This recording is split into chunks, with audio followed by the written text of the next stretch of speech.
పోటీ చేయాలి అని నేను కల్లో కూడా ఊహించలేదు.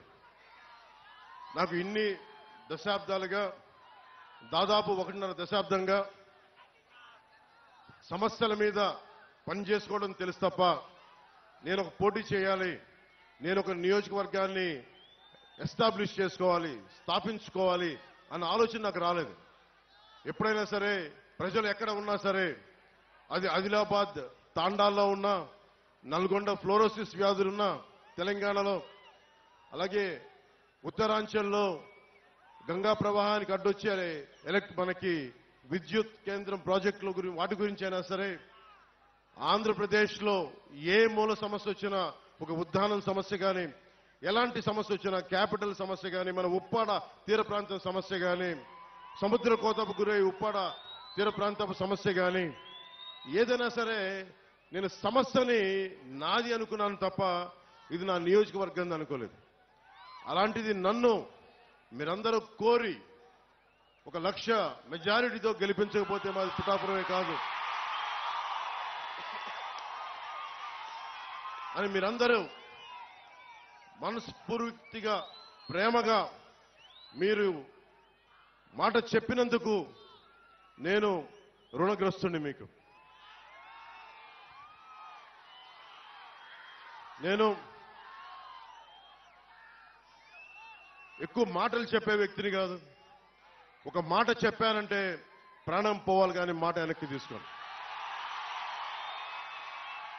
మీకు అందరికీ అనిపించవచ్చు, నువ్వు రాష్ట్ర స్థాయి మొత్తం తిరుగుతా, మా నియోజకవర్గం భవిష్యత్తులో నీ చేతుల్లో పెడతాం, నువ్వు ఎట్లా చేయగలవని మీ అందరికి కూడా ఎంత ప్రేమగా ఉన్నా కానీ ఒక మనసులో ఒక మాట ఉంది, భావన ఉండొచ్చు. దానికి ఒకటే సమాధానం చెప్తున్నా. పిఠాపురం నేను ఇప్పుడు దాకా ఏ ఒక్క ఊరిని కూడా నా స్వస్థలం చేసుకోలేదు. ఇది ఎందుకంటే మొత్తం సమాజం నా ప్రజలు అనుకున్నా, దేశం నా ప్రజలు అనుకున్నా, ఈ రాష్ట్రం అంతా నా ఊరు అనుకున్నాను, కానీ ప్రత్యేకించి ఒక్క ఊరిని నా స్వస్థలం అనుకోలేకపోయాను.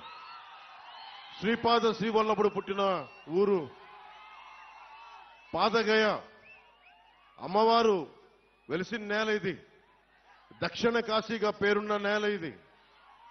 అలాంటి ఆంధ్ర బాప్టిస్ట్ చర్చ్ అని చెప్పి 1905లో ఎస్టాబ్లిష్ అయిన చర్చి ఉంది ఇక్కడ. బంగారు పాపమ్మ దర్గా ఉన్నది. ఇవన్నీ అన్ని మతాల కలయిక, చాలా విశిష్టత ఉంది నేలకి. అలాంటి నేలకి శ్రీపాద శ్రీవల్లభుడు నా గురువు. నేను దత్తాత్రేయ గురు పరంపరలో నుంచి వచ్చాను. సినిమాలు కానీ, రాజకీయాలు కానీ నాకు ఏ కోసాన నాకు ఆసక్తి ఉన్నది కాదు. నా జీవితం ఇలా గడుపుతో తీసుకొచ్చింది. ఈ రోజున నా సినిమాల్లోకి పట్టుకొచ్చింది, రాజకీయాల్లోకి పట్టుకొచ్చింది. ఓడిపోయినా కానీ దశాబ్దం నుంచి ఒంటరి యుద్ధం చేస్తూనే ఉన్నాను. ఈ రోజున ఒకటే అడుగుతా ఉన్నా, ఇప్పుడు దాకా నేను నోరు తెరిచి ఎవరిని ఏం అడగల. 19లో కూడా నన్ను గెలిపించండి అని అడగడానికి కూడా నాకేంటో మనస్కరించాల.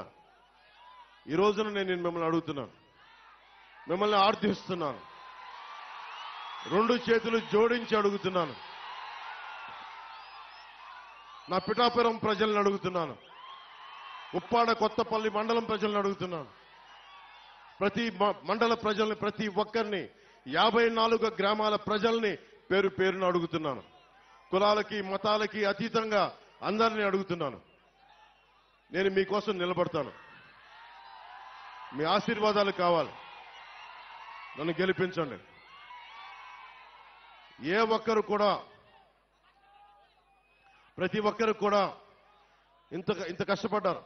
వర్మ గారి అనుభవం, మనకి తంగెళ్ళ ఉదయ్ కుమార్ గారి, ఉదయ్ శ్రీనివాస్ గారి ఉత్సాహం, వీటన్నిటినీ ముందుకు తీసుకెళ్లి, అలాగే మన కృష్ణరాజు గారి ఆలోచన విధానం, వీటన్నిటిని ముందుకు తీసుకెళ్లి, ముఖ్యంగా ఇంతమంది ఆడపడుచులు ఉన్నారు దారి పొడవుతా, ముఖ్యంగా హాస్పిటల్ సరిగ్గా లేదు, ప్రసూతి కేంద్రం సరిగ్గా లేదు. అది నేను ముందుగా రాగా